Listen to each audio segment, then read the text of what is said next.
They fired me. They refuse to accept that there are real problems at this center.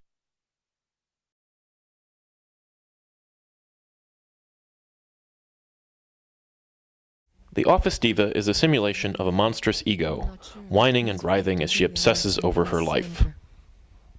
The center is being badly run. I begin to realize that Peter is a weak director. He can't stand up to the others. I reorganized the reception area. I rationalized the filing system.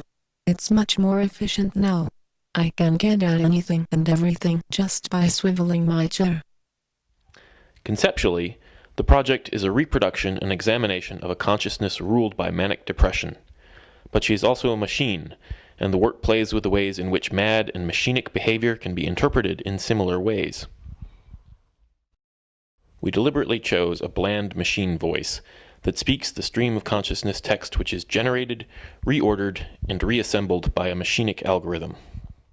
But, just as deliberately, we massage the relationship between text and code so that our mad consciousness is not so badly fragmented and fractured as to be indecipherable to a human audience. The graphics represent another synthesis between machine and human. Procedural animation creates the fire or rain cloud that takes on a dimly human form, reanimated with motion capture. A library of motion captured actions has been recorded in advance. The OfficeDiva is an audiovisual installation, a large-scale projection of a computer-controlled character living in a claustrophobic virtual space and compulsively talking. Over time, the bland voice reveals a mad, sad story. They fired me. They refuse to accept that there are real problems at this center. Peter's office is well organized, but the other counselors leave patient files everywhere. Most of them are half open with papers spilling out. It's a clear violation of confidentiality. Jenny has therapy sessions with Peter. It's a complete conflict of interest for the director to give therapy to the counselors. It's not done. Peter should know better. I'm not sure that he's fit to be the director of this center. The center is being badly run. I begin to realize that Peter is a weak director. He can't stand up to the others. I reorganized the reception area. I rationalized the filing system. It's much more efficient now.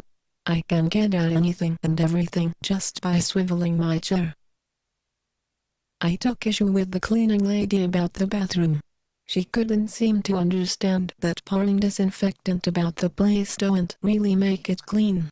She wouldn't come into the bathroom so I could show her where it was dirty. I gave the bathroom a proper clean this morning. I came in at 6 o'clock and scrubbed the dirt out of all the cracks. I put in an air freshener and I bought some tall grasses and put them in a long-necked vase in the corner. It feels so much better. I took issue with Jenny about the question of groups. I checked the guidelines. They advise that no more than 20% of the sessions should be group sessions in a center this size. We already have 25% group sessions.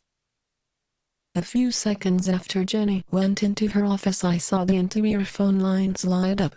Simon and Sarah came past, obviously not looking at me. They went into her room. I had some letters for her, so I followed them. Jenny shouted at me to get out. Sarah explained she was a little upset and asked me if I would come back later. Simon said I should come back much later. They all left. And these people are meant to be counselors. They act like middle school students. They don't seem to realize I might have feelings. At the meeting, Simon was furious because I had changed his report.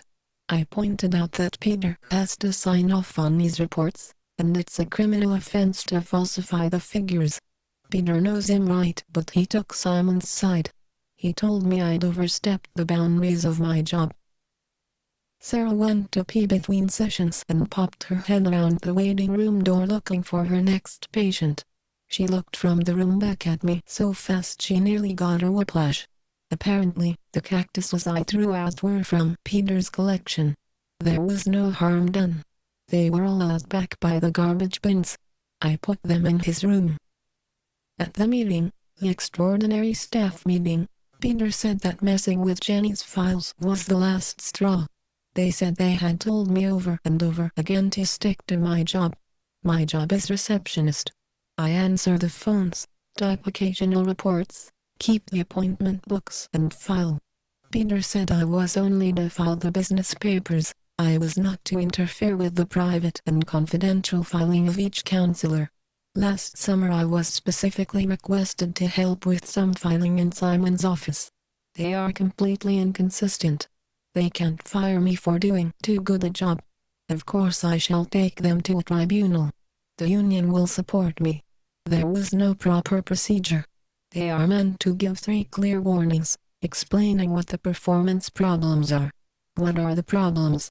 Arriving too early, leaving too late, making sure things are correct, caring too much,